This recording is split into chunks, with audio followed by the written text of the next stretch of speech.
Nandito po ako ngayon sa Honda Makati at ayan po, inaayos po ang aking kabayo. Kailangan daw pong palitan yung pan para hindi mag-overheat dahil hindi na po siya gumagana. And then buti po't naagapan dahil kung nagkataon ay di matutuluyan pong ibaba o ibiyakin ang makina. So mabuti po at nag-overflow muna yung yung coolant niya at yun po aayusin. So ayan, ita-transfer na lang yung cord na, yung di ba mahaba? Oo, kaya salamat, pinapakaba mo ako kanina. So ayun, mabuti yung nagkaigi daw, nagawa nila ng paraan. Ay nako, salamat. Ito po ang kanilang showroom at marami pong pagpipilian ditong motorcycle. Ito po yung mga nagagandahan. Mga empleyado nila, staff nila. So paabangan ko na lang sa page ko.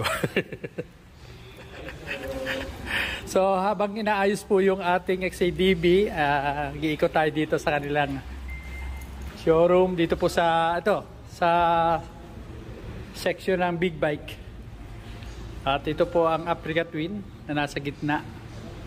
So wala po yata silang display na XADB, pero meron po silang CB 1000. And then yan po, marami po silang CB 500X. Ito po yung mga gold fork na, and then naka dual disc brake sa unahan. Ayan. Kasi po yung unang labas ng CB 500X ay single disc brake lang po.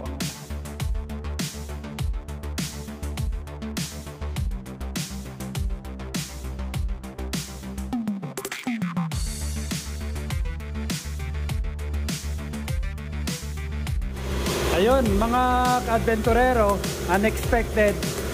Kaya pala nag-overflow yung aking coolant kaninang umaga.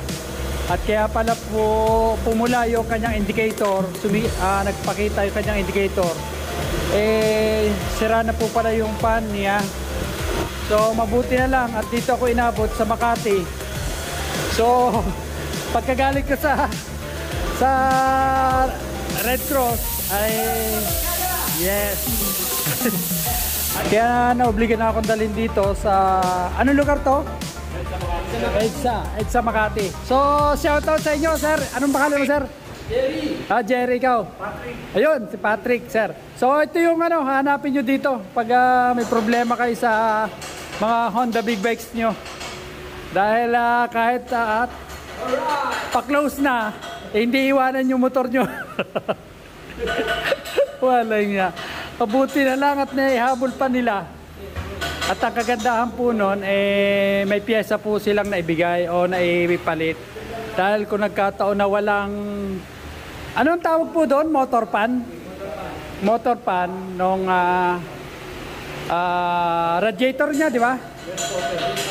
Ay wala, hindi ho natin madadala to. Maobliga tayong iwanan to. Mabuti lang may mga pyesa sila dito.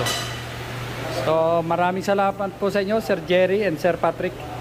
At abangan nyo po ito sa page ko.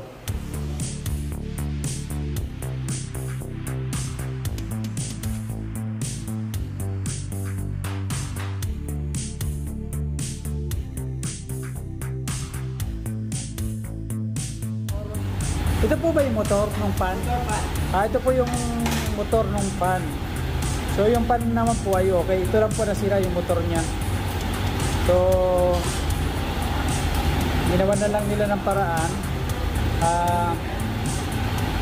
Original naman yung kinabit. Mahaba lang yung wire nung parehas lang po sila ng ng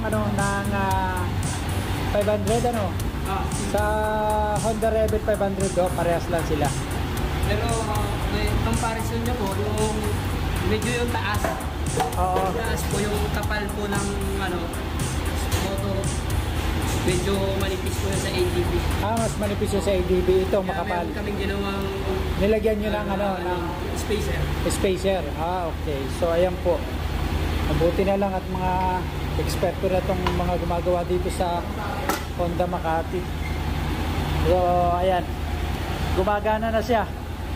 Gumagana yung pan niya. Thanks God. Ayun po at dinadamitan na siya.